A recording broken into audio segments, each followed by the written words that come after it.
Let's do a random Tao Te Ching reading.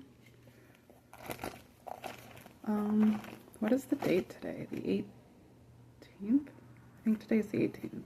Let's go to 18. When the great Tao was abandoned, there appeared humanity and justice. When intelligence and wit arose, there appeared great hypocrites. When the six relations lost their harmony, there appeared filial piety, and paternal kindness. When darkness and disorder began to reign in the kingdom, there appeared the loyal ministers. Was this coming from the last? Okay, let's go forward. Drop wisdom, abandon cleverness, and the people will be benefited 100-fold. Drop humanity, abandon justice, and the people will return to their natural affections. Drop shrewdness, abandon sharpness, and robbers and thieves will cease to be. These three are the crisscross of Tao, and are not sufficient in themselves, therefore they should be subordinated to a higher principle. See the simple and embrace the primal, diminish the self and curb the desires. Oh, that's so deep. See the simple and embrace the primal, diminish the self and curb the desires.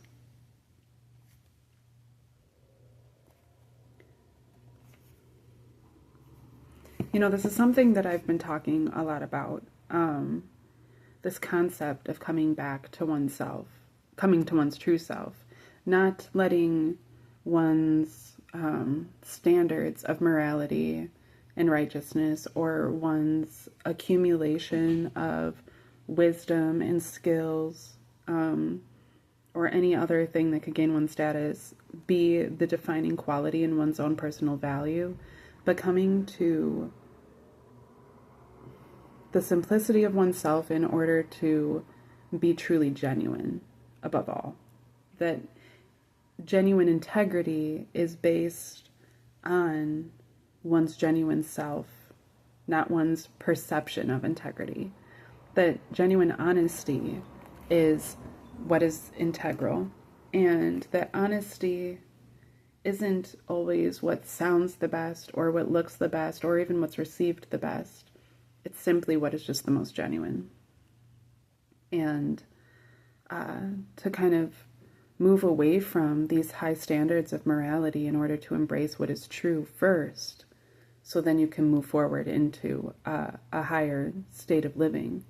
But how there will always be a block to that as long as one puts these standards over one's own integrity. Because ultimately you're not going to reach your highest integral state when you're deflecting your integrity by deflecting your honesty and genuineness in the name of morality,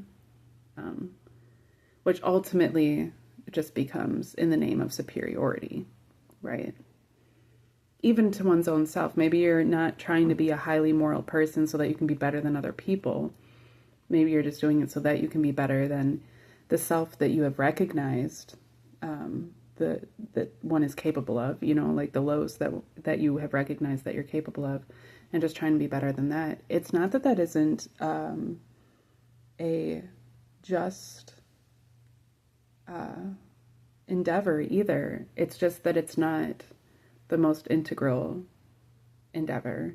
That first, you really do need to be coming from a genuine aspect, and that as long as you put especially external standards for morality, but even your own internalized standards for morality, as long as you put morality before integrity, you will never attain either. You know, and that's why, like, you know, and this is talking about, like, this really hit on some of the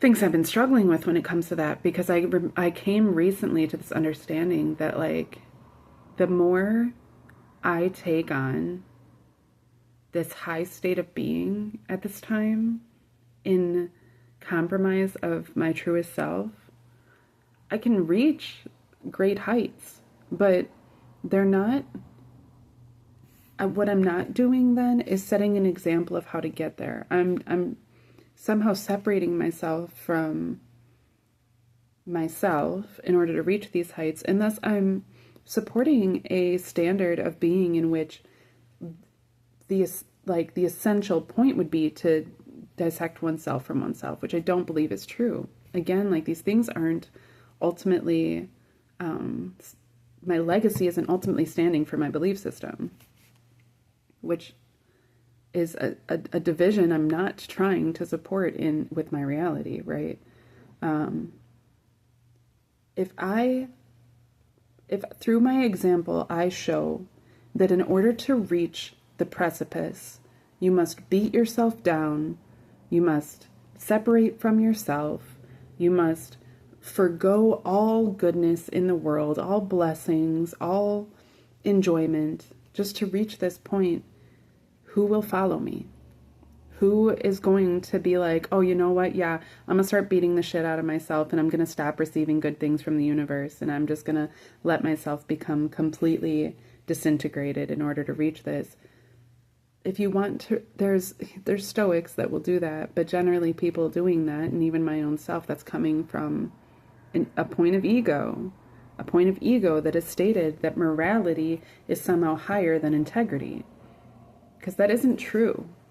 That isn't true. And as I've pursued that, what I have come to find in myself is that I have been deflecting deeper truths within myself. I have been able to discipline myself against certain desires. Like it says to not give in to desires. I have disciplined myself from certain desires, but I have also been suppressing myself from those desires rather than fully actually embracing them and then releasing them. You cannot truly release what you have not truly identified. How do you know that you're truly releasing it if you haven't truly identified it? You may think that you have released all of it, but if you haven't properly identified it, how do you know that some of the stuff you still have isn't part of it, right? So it's important to truly identify something, to call something out by name in order to remove yourself from it, truly. If you have a problem with stealing, okay, and you're like, no, my problem is stealing, and you call it that, and then you work on not stealing, well, that may help. That may help so that you never steal again. But if the problem all along wasn't actually stealing, but was that you struggle to care for yourself and thus validate stealing in order to be able to receive what it is that you need, then you're going to continue to put yourself into positions, because you don't know how to properly care for yourself, where stealing will seem valid. And as much as you can suppress that in of yourself, you haven't actually worked on the heart issue, right? That those things will keep coming up. That temptation will keep coming up. Those issues will keep coming up. So as we move into this, if you're with me, at least, if we're on the same wavelength, then you too are moving into another karmic cycle that you actively have been willing to receive in order to go deeper and to know oneself more, in order to come out better for it. I did not want to keep moving forward in certain degrees without having certain foundations already laid. So I've been willing to receive this. It's the first time that I've really done that without innately identifying these things as inherently negative. No, it's not always the greatest thing, but there's still a blessing in it, and there's still a reward in that. And there's many things coming for me, so I'm not upset about this decision, but I do it's the best thing. It's the best thing I can do, especially because my work is to show people what's real. Again, I don't want to have these high concepts of reality, morality, this state of existence, a state of spiritual being that aren't tangible. These things are innately tangible, and I also don't want to set some standard as if I am so separate from anyone else. I had found this frustration. I've been dreaming a lot lately about levitating. It's something I've dreamt about since I was a kid. I've been working on my capacity to be able to do it since I was a child, and even just last night I had a dream about it, and it was actually a really, really positive dream. However, it's taken a minute, and it's funny that it keeps coming up. This is the 4th time now that I've dreamt about levitation within the last 2 weeks. which is a lot. Normally it happens every, set of months or so, if even that. But I've been progressing this way and I've been working on it. But in a dream, several dreams ago, I remember being frustrated because as I was levitating, other people were unimpressed.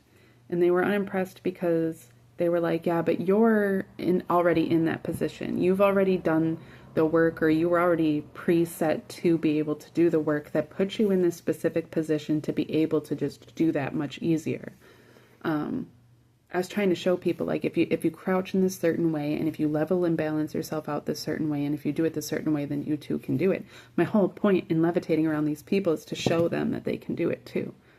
But they were looking at me like, yeah, but you just have it easy. I can't do that. You have something that I don't have, and that's why you can do it. And I remember being very frustrated with that.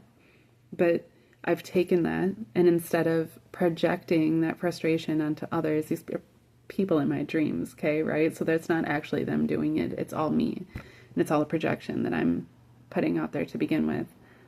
So I realized that what that was my own frustration with the fact that I have been projecting that. I've been projecting this concept that in my arrogance, just like my last message was about my arrogance, in my arrogance, I've been projecting this concept that there's a height to be attained in order to be able to do these certain things, and that, A, B, and C are what are gonna get you to D, E, and F. But truly, the foundation's already been laid out in such a way that it's really up to the individual to know themselves and learn themselves in order to come their way. I truly don't believe that there's one singular path. I believe that for every individual, there is an opportunity for many paths, and it's up to the individual to find their own path. But their path isn't my path. Their path is very different from that. Their path is their path. And that every individual has their individual path to this precipice that we're all trying to attain, right? They're all trying to reach. And many people aren't even trying to reach it. And that's fine. It's not for me to enforce on people those things either. I've had, and I think that comes from that savior complex that I learned growing up Christian, that like I need to be so concerned about the souls of the world, and no, you really should be trying to get to the top of this mountain, and if you aren't, you're a bad person and you're living in sin, when like those people don't even hold themselves to that standard. It's not right for me to hold them to that standard either. This standard is for me to hold myself to. And I'm far from perfect. So until I've gotten it down, I really don't get to hold it against other people. As much as I will want to, as much as I happen to, that's still on me. That's still on me. And that speaks more on my own karma than it will ever speak on theirs. So it's like, I don't know, come into a balance of these things so that I'm not holding other people to my own standards. And like what that Tao is saying is like, when you quit trying to do it for the sake of others, for the sake of like creating this thing in the world, when you do it just in an integral trust that like that is what's happening regardless, and that you're being called to it as much as anybody else is, that's when things start to fall in place. But when you're actively trying to do certain things because you believe that it's going to have a certain effect, like you don't actually know. And what that ends up doing is actually creating space for things you wouldn't have even processed to exist. When the great Tao is abandoned, there appeared humanity and justice.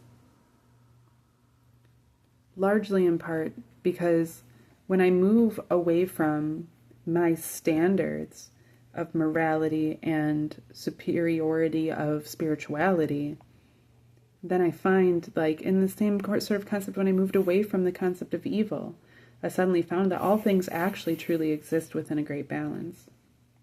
And that, again, I can't hold others to my own standard. When intelligence and wit arose over faith and true education, when the six relations lost their harmony, the balance of earth, air, fire, water, spirit, consciousness, and all things, there appeared filial piety and paternal kindness. when the world became cruel, the desire for righteousness, the need for righteousness, the perceived space in which righteousness exists arose. Paternal kindness, this, instead of being the discipline, being soft because the world was hard enough. So becoming soft in one's paternal instinct arose. When darkness and disorder began to reign in a kingdom, there appeared loyal ministers. And it was only when there was dark, because it's the same, that saying, like when, the hard life makes soft men, and soft men make a hard life, right? That sort of idea. These things are innate in this reality. We live in the third dimension. It's just the math of things. So to strive for such a specific greatness is really just creating space for such a specific division of what is and what should be, right? So it's not about those things. It's about bringing those things down to just yourself. I'm not doing this because I want to leave the world a better place. I want to leave the world a better place. I want to leave the world a better person, a better me. That's the best I have. That's the best I can do. I'm in a better place because I've done my work, right? I can't speak for what others do. I can't speak for how others take things. It's not my job to ensure that what I am leaving behind is taken better. Because truly, I could, I was thinking about this the other day too. There's that, what's his name? Jesus. He has a podcast. He was on the midnight. There was a cartoon that was drawn, I'm pretty sure, by the same person that did Adventure Time, or at least one of the artists that did Adventure Time. It has that type of artistry. And I don't know if it was on Cartoon Network. I think it was on Adult Swim.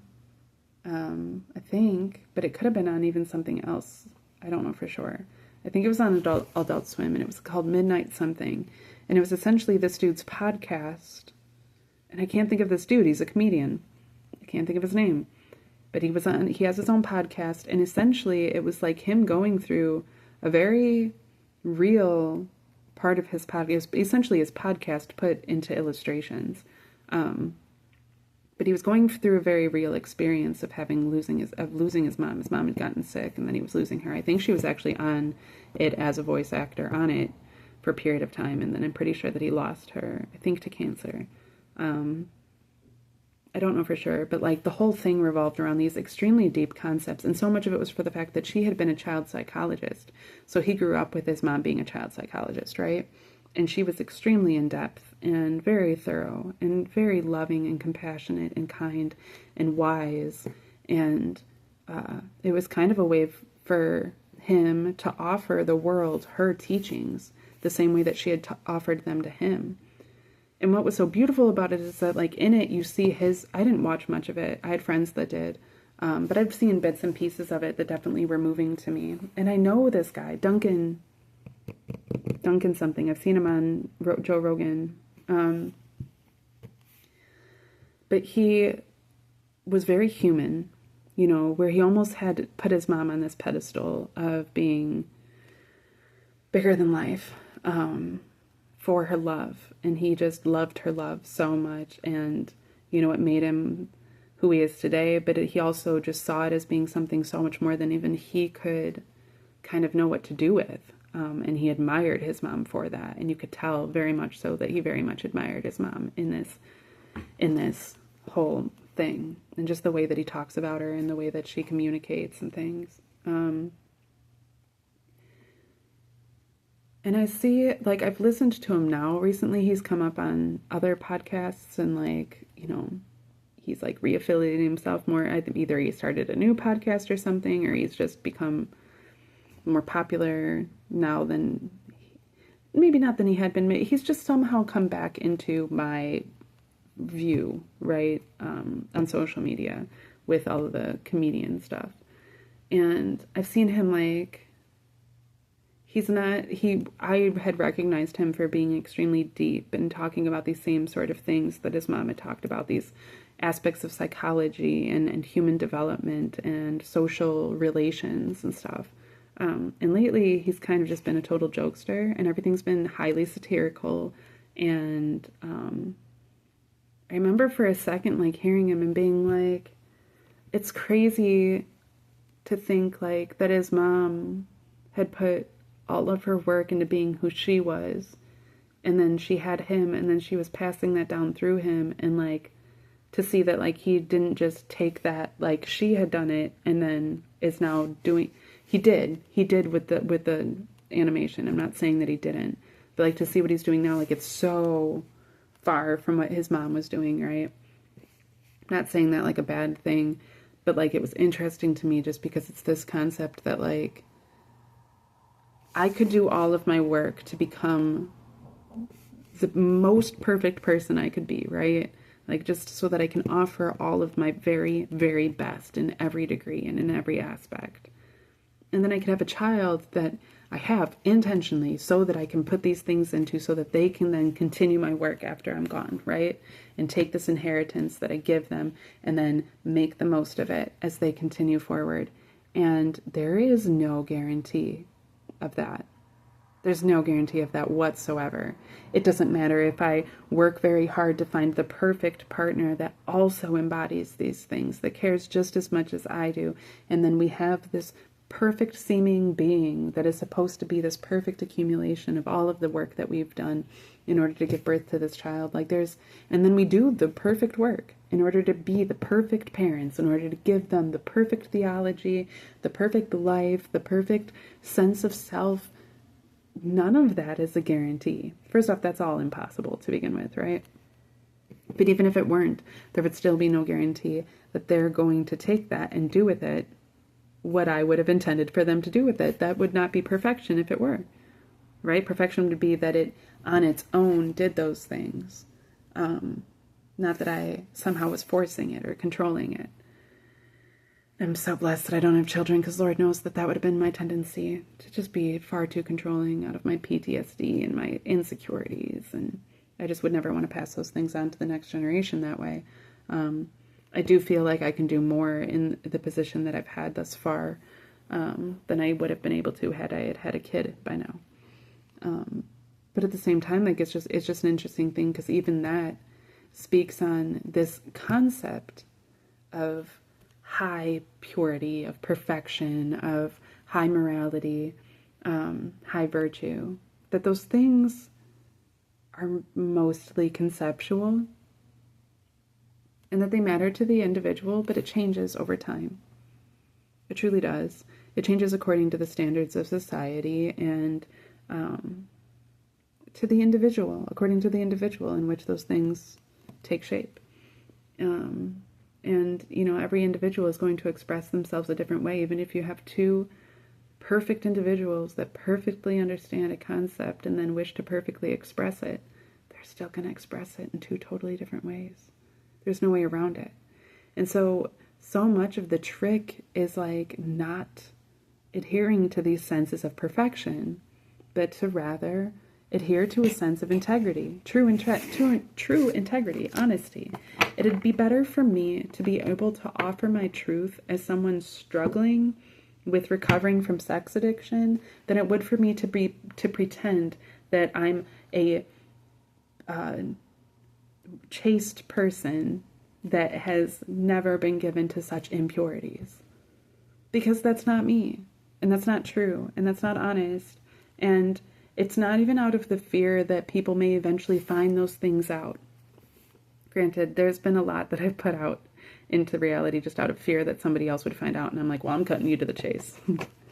I don't want anybody to call me potentially a little bit fat, so I'm going to be the one making the fat jokes around here. Like, I've been that person.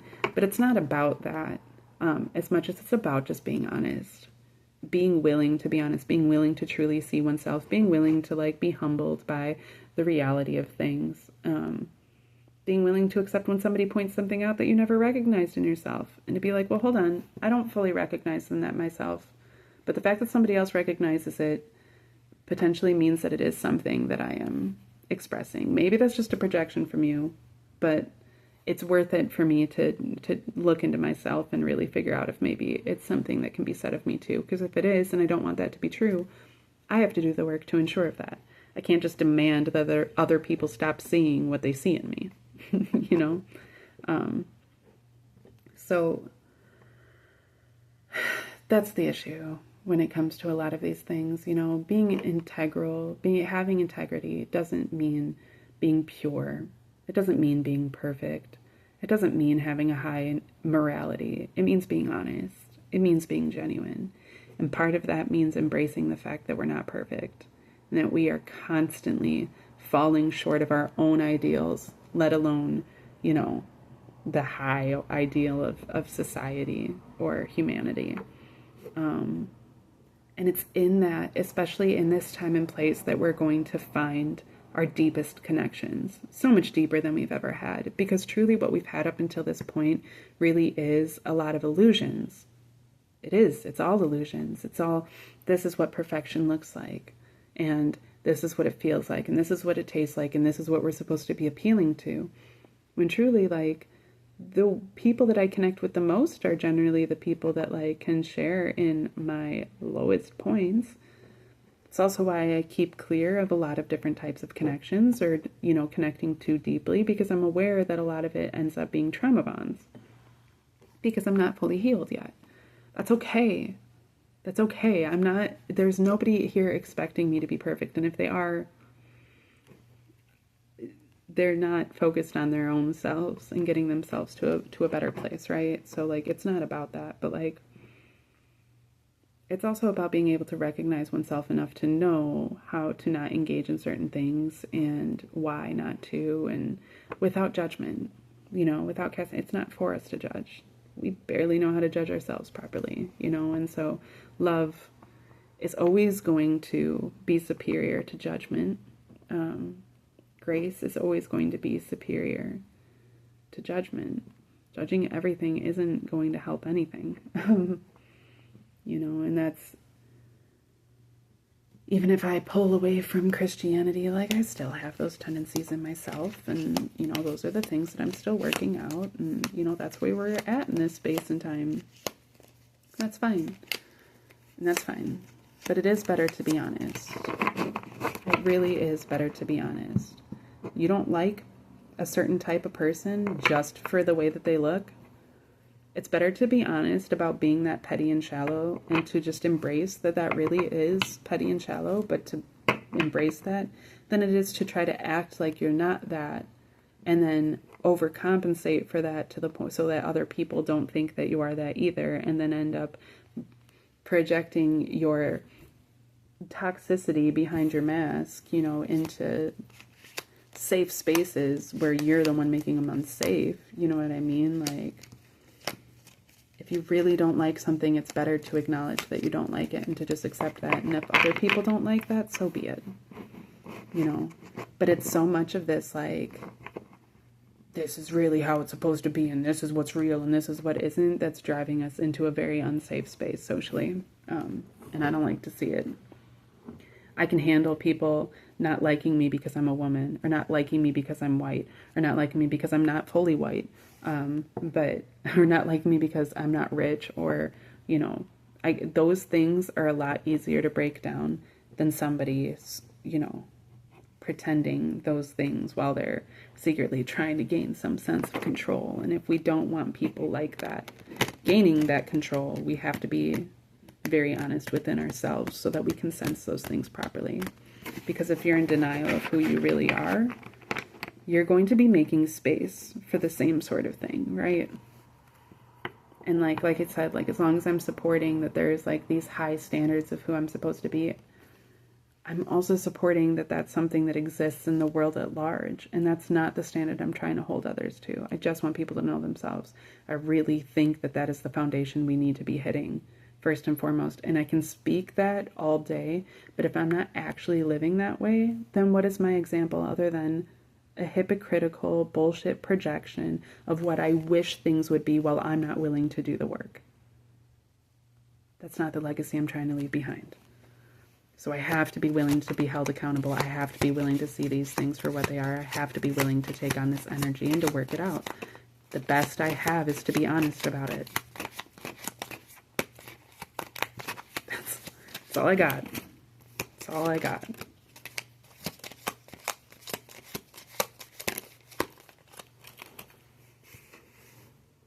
Here's the Ace of Swords. And, ooh, the Ten of Wands. Ooh, I like this card. Okay, so the Ace of Swords, like I said, this truth is all that I have. The truth is all that I have. The Ace of Swords is the truth. The divine truth. Not what I like to believe is my truth. Not what I'm trying to project as my truth. Not what I'll fight for as my truth. But the actual divine truth. I'm pretty sure this is Princess Bubblegum's dad. He at least looks like it. And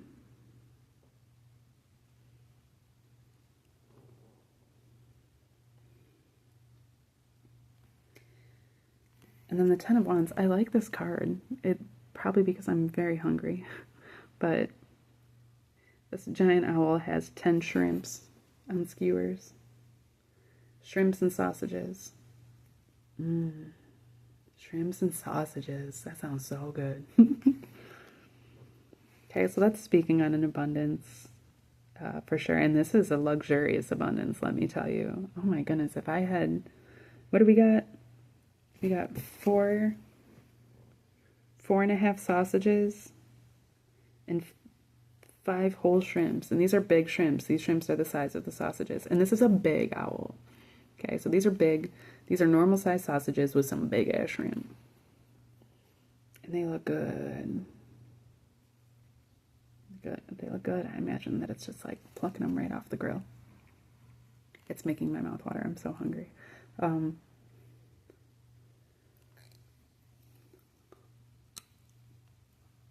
I take a fucking sunflower seed out of my teeth. Okay. True abundance is in truth. It's in truth. The greatest abundance is in the truth. Not in their perception, not in our feelings about things. Our feelings are true. Our feelings speak of ourselves. It's important to feel your feelings, to know who you are. Suppressing anything is never going to be the best option.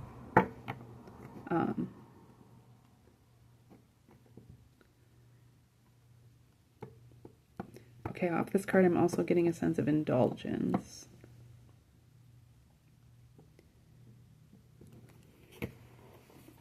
Which, like, in this, we read 18 and 19. In 19, it says, see the simple and embrace the primal, diminish the self, and curb the desires.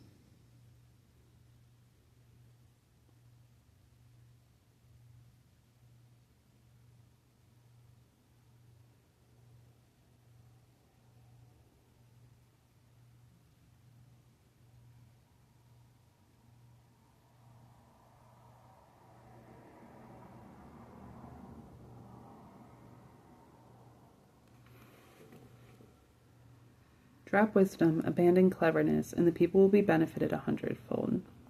I've read this in the Tao before. It's in reference to when you're so wise, you become clever. And in being clever, only those who are also clever can actually receive the truth. And thus, you end up gatekeeping the truth from the simple.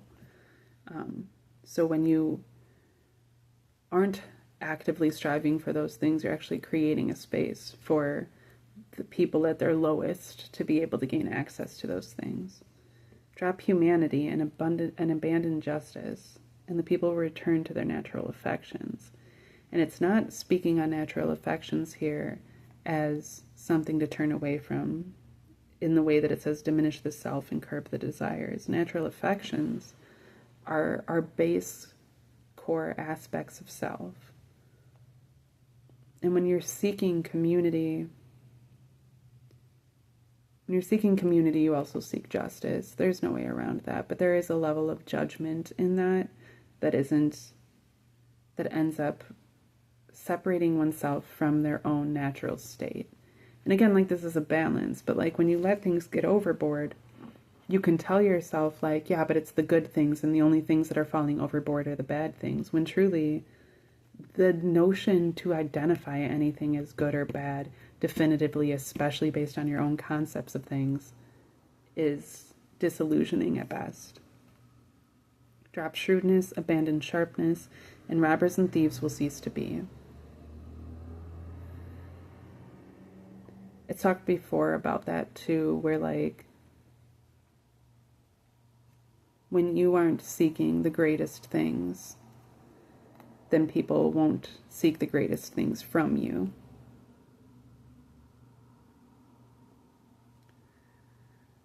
Therefore they should, these three are the crisscross of Tao, and are not sufficient in themselves. Therefore they should be subordinated to a higher principle. The higher principle being to see the simple and to embrace the primal, while diminishing the self and curbing the desires. To see the simple is reminding me of, and I was never able to find it, I didn't look for it again, but I'd mentioned it in another reading, which was, there's an excerpt in here that refers to remaining lowly. Even put yourself below all the other waters, for it's the ocean that receives all waters into itself, for it is actually the lowest. That's why we claim things to be at sea level. When it's at sea level, it is receiving of all of the other waters. And it's receiving because it keeps itself low. So if you want true abundance, you have to be willing to receive of those things. And, you know, in the same way, and to embrace the primal, you know, like I've said that, like, one, it's to not identify something as innately carnal. It's the primal.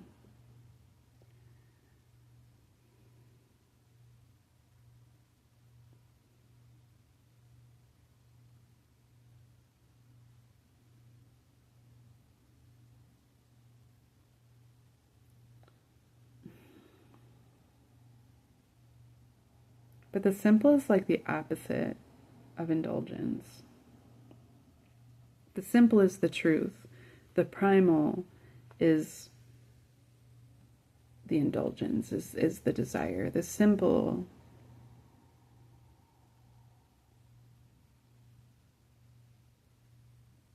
is the desire. The truth is also the indulgence.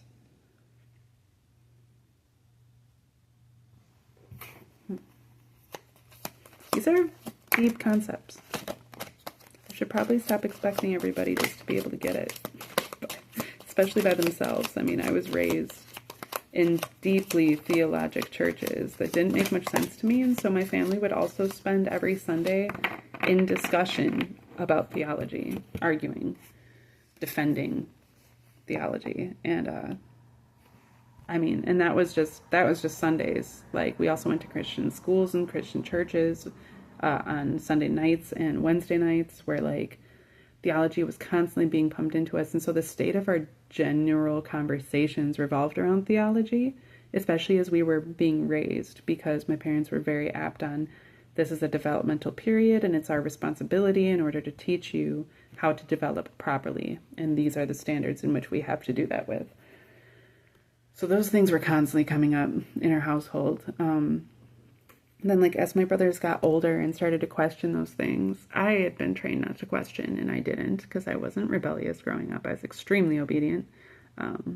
When I was being rebellious, it was not openly. I was not disrespectful. I was doing things in secret. I was living a double life for a time, until I couldn't handle that either. But my brothers actively became rebellious, like disrespectful and rebellious for periods of time. And during that time, they would question my parents. They would question their beliefs. They would question what we were being taught in church and school. And they would have these long, drawn-out discussions with my parents, like, about these things. Sometimes they would go to church and have my pastor get involved. But generally, it was just these things that were happening at home, and it was happening from, like, 9 o'clock at night until like 3 o'clock in the morning on school nights. I mean, I remember hearing my brothers and my parents fight all the time. And like, depending on how crazy it would get, like, I would stay up all night crying, like, because it really bothered me to hear so much dissension. And I remember for a while being bothered that my brother is like, why do you have to question these things? Why is it even important? Because, like, I wasn't one to be like that. But I'm so thankful for it now, too, because as much as I just wanted everybody to be happy, I needed to hear that passion and for the truth. That's what was coming out of my brothers, was a passion for the truth. We don't understand this. Why isn't this what makes sense to us? Why, is this, why are you saying this, but then doing this? Like, they had no problem pointing out hypocrisy. I struggled with those things. I was just like, oh, I must be wrong. And I would take everything onto myself, assuming that I must be the one that was wrong. I never thought to question my parents about things. I also had been trained not to because I watched my brothers get punished for it. But I'm so thankful for my brothers being that way and for them being willing to be that way. My oldest brother straight up questioned our pastor at a new church. Had went and was like, I need to see you because I need to talk about some things. And I have all the respect in the world for that, to be honest. I think that when you don't understand something, it's important to ask about it and to find out about it. I think that it's better than being the people pleaser that I've worked so hard to move out of being. I don't think that people pleasing is a healthy quality. I don't think that it helps anything. I think that it's a rejection of self. I think that it's truly, and then in that it becomes a rejection of others. So yeah, I grew up with a lot of those different things, and I remember not being able to process it properly myself until I came to a point of maturity. I was just kind of an extremely dense child. I'm an extremely dense adult, but I was even worse as a kid. And I did not understand myself, and I wasn't willing to. It took going through a lot of darkness and having to pull myself out of it in order to even be willing to, like, understand why I was going into that darkness. I think I was 25 the first time I questioned that. Why am I making these allowances in my life? Why do I keep doing these things? Why do I keep ending up in this space? It has to be something I'm doing. At 25, I realized that I was the common denominator. I was a grown-ass adult by that point, or at least should have been. But I was extremely emotionally immature. And, it's not that I'm, like, so much better off now, but I definitely have gained a lot of introspection and thus maturity from those things. The capacity to be able to make a bit wiser choices now. But yeah, that's what it took for me to understand these things. I pulled out the Chariot, and we've got Finn and Jake down here. We've got this big old bad bitch who looks like a giant Finn. She's got this cat hat. She's got a lamp on her head. And she's holding these, like, water wings. They're like inflatables for a pool. But what's coming out of them is this darkness, these shadows, it's not even shadows, it's almost like a dark ooze, but she's, like, fighting them. And, like, Finn and Jake look quite comfortable letting her take the lead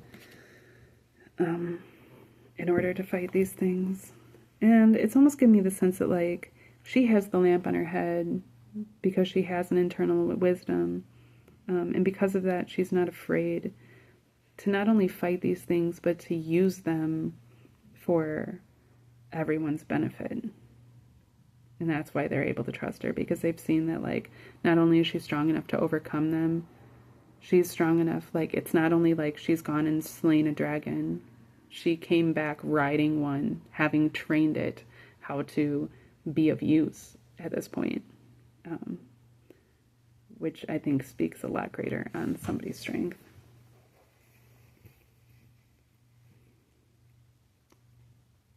And so I think that that's part of, like, as it comes behind this, and, like, as you can see too, these share, like, the same colors, so they're resonating with me. It's giving me the sense that, like, being willing to indulge in our natural capacities for things is also what allows us to be able to not only overcome certain things, but to be able to,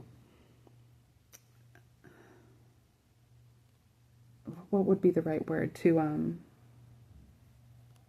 I always use alchemize. What is that? To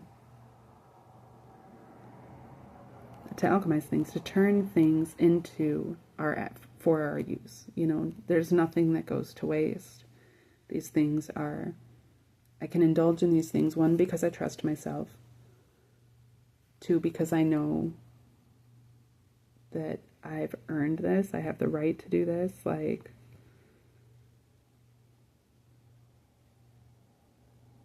I mean, this great owl has like a fine energy for me. And it's kind of giving me like, I mean, depending on what you are, if you were a giant rat, then the great owl might terrify you. But what I'm seeing in this is like one, like he's not even eating a rat, right? He's eating the shrimp and sausage, which looks delicious.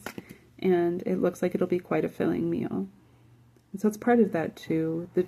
You know, it brings into the truth, like the truth is being able to know what fulfills you and what to do with that.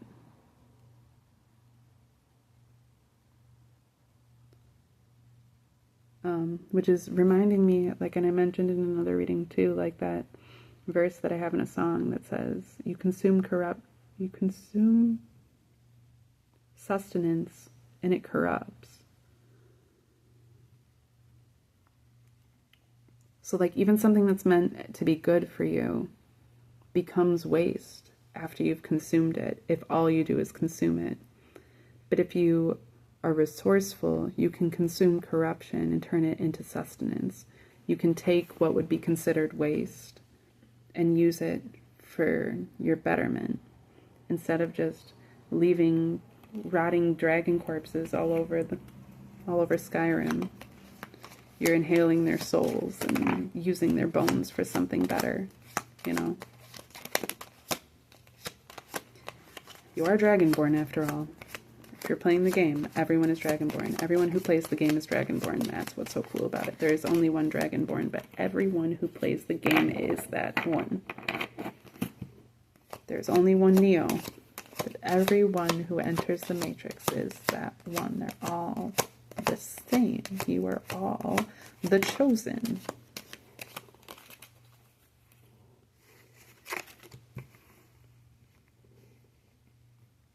So under our truth, we have the Fool in the reverse. The Ice King. Is Gunther an alcoholic? Why am I in that one card? Oh, in this card. Okay. So now we have Gunther that comes out in the reverse.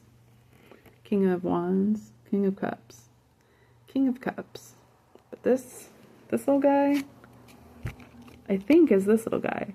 And this little guy has a couple bottles right here. And he has a whole kingdom of bottles here. It's like, is this guy an alcoholic? Why is he surrounded by bottles?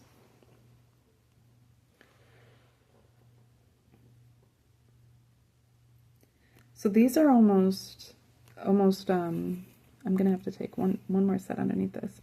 These are like a warning as we go into this. When you find your truth, when you find the truth, when you are guided towards the truth, when you have that in your hands, you need to be careful to not just use it willy-nilly, to not just apply it into anything that you decide to apply it to. Understand that it is a two-edged sword, and that as much as you may hurt something plunging it into it, you can also hurt something pulling it out of it.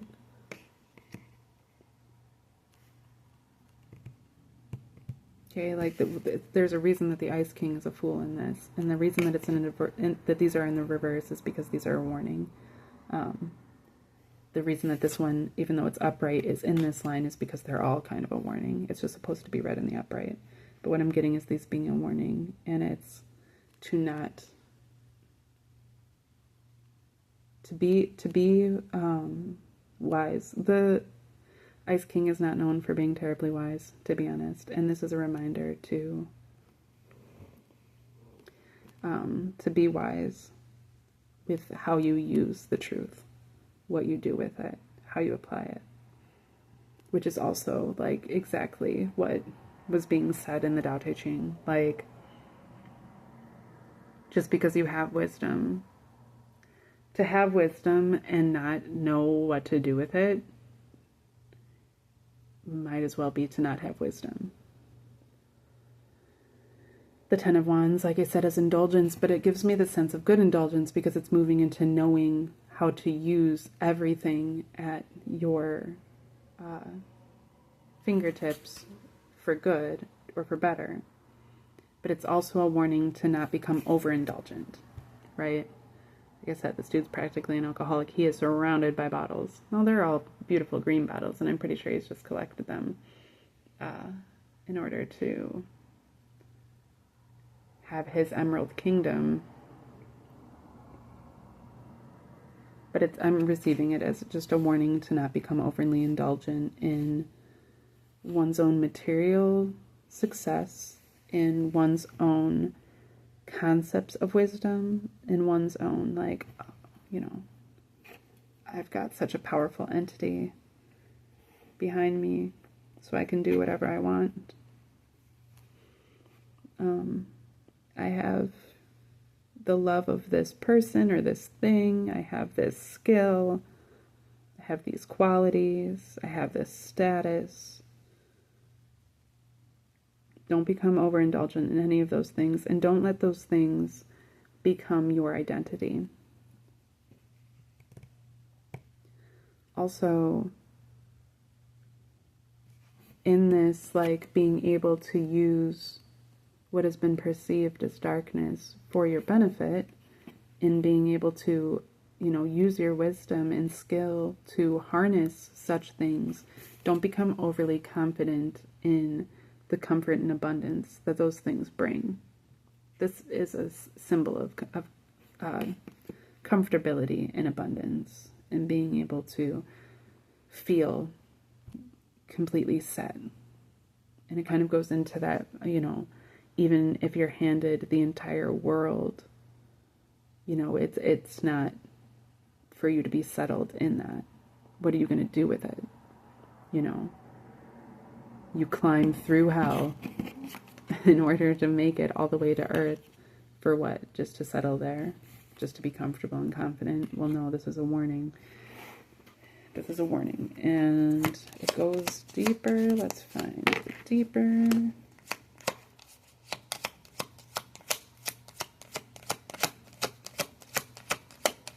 I need 2 more cards after this. Okay.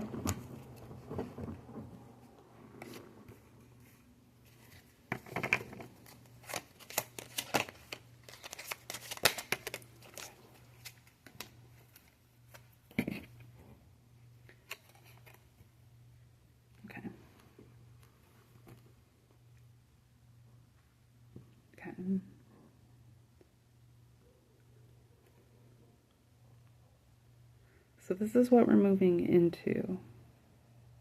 Those warnings are so that you can pay attention, right? They're cautions. They're not, don't do this. They're, be careful of what you're doing with this because this is what's ahead. And if you know what to do with the things that you have, then you'll know what to do with these things. So don't be foolish with your truth. Don't just run about willy-nilly with this sword stabbing into whatever just so that you can know the truth. Don't be arrogant with it. Be cautious, like I said, because it's a double-edged sword. And that's what leads you into this Emperor in the upright.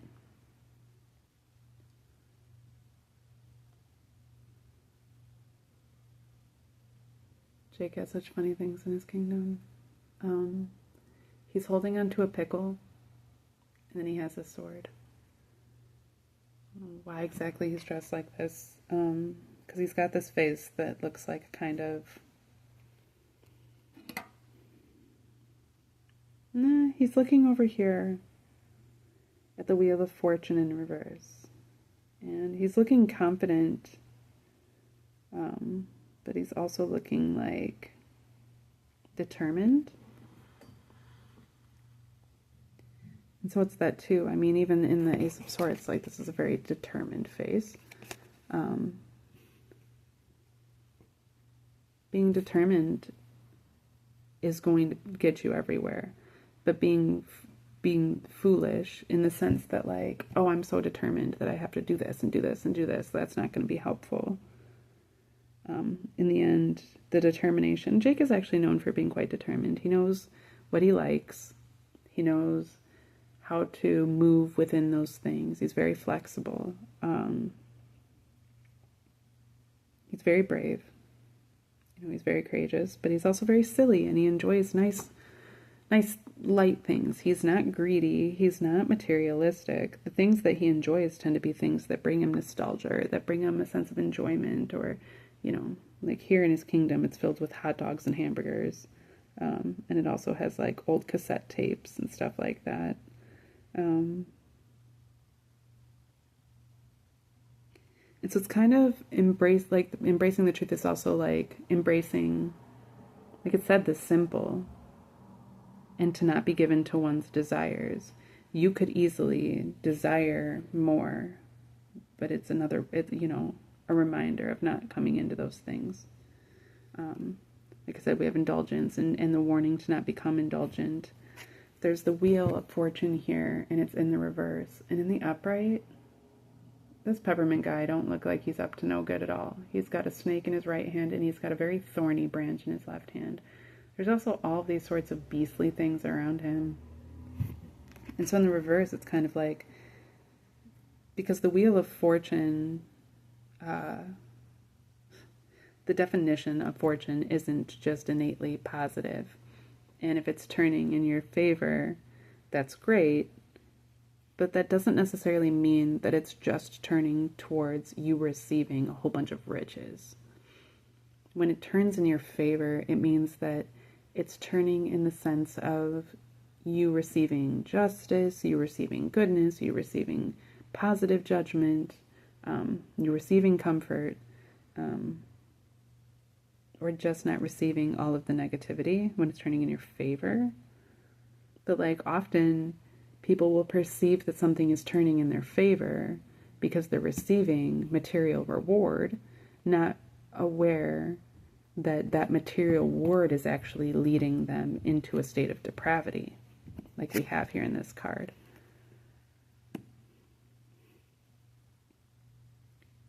So like just because the wheel is turning in your favor, the wheel turning in your favor is a good thing, but receiving what is perceived to be good isn't necessarily always a good thing. So you have to know yourself and have this sense of wisdom so that you're not falling again victim to your own desires. And then in working with everything that you're given, making the best out of everything that you've given, the most out of everything given, you have to ensure that you don't become too comfortable with that. Like I said at the beginning of this, like I've established this process of alchemizing things that has worked up until this point, but I am constantly being asked to level up, to mature more and more, to be willing to let go of some things in order to receive other things, and to kind of be strengthened spiritually in these types of ways. And if I get too comfortable in anything, it's not that that thing isn't a good thing, but if I get too comfortable in anything, then I'm not able to move forward into this space, which is this nurse that has a brand new baby. In order to be able, like, you'll be pregnant for 9 months, and then giving birth, the process of giving birth takes being in labor might take hours. For some people, it takes even longer than that. But the actual act of giving birth normally doesn't last more than a few minutes, even an hour, even, just the actual pushing and stuff like that. But in comparison to the 9 months, that's such like a blink of an eye. It's such a short period of time. Even if it takes a long time, by the time that you actually push that baby out and then are being handed that baby in your arms, all of that is past. That it's a totally different time now. And now you have the whole future to look ahead. So don't get too comfortable in this pregnancy, in this time period of building towards that final reward.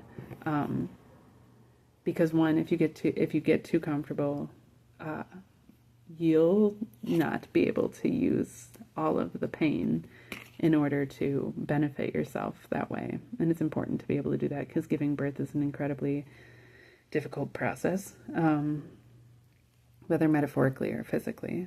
But also, the woman's expression, and here is quite loving and quite kind. And you don't want to lose that by becoming so comfortable that you have determined that this is what I deserve, and then not be able to receive anything beyond that. You know, because often when you do that, then you determine what I deserve is, you know, this thing, not realizing that's what's actually best for you is to go without that thing, maybe even receive a couple negative things, and then go through that process graciously so that you can have the strength and wisdom to receive so much greater later on. It's best to not have this definitive sense of what it is that you're meant to receive, but to rather be open to receiving. Be open to knowing what it is that you believe, and then to moving forward in that. Be willing to be open to who you really are, and to the truth of who you really are, and to indulge in your own truth, but without being given to wicked desires, to use those things to your benefit, if anything at all, to be able to harness those things so that you can move into a space of knowing who you are, knowing why you are where you are, knowing what to do with that, being able to trust when things are constantly changing, that you are still grounded, and that will help you move forward into this new birth, into this new life with grace, and with the sense of gratitude and awe.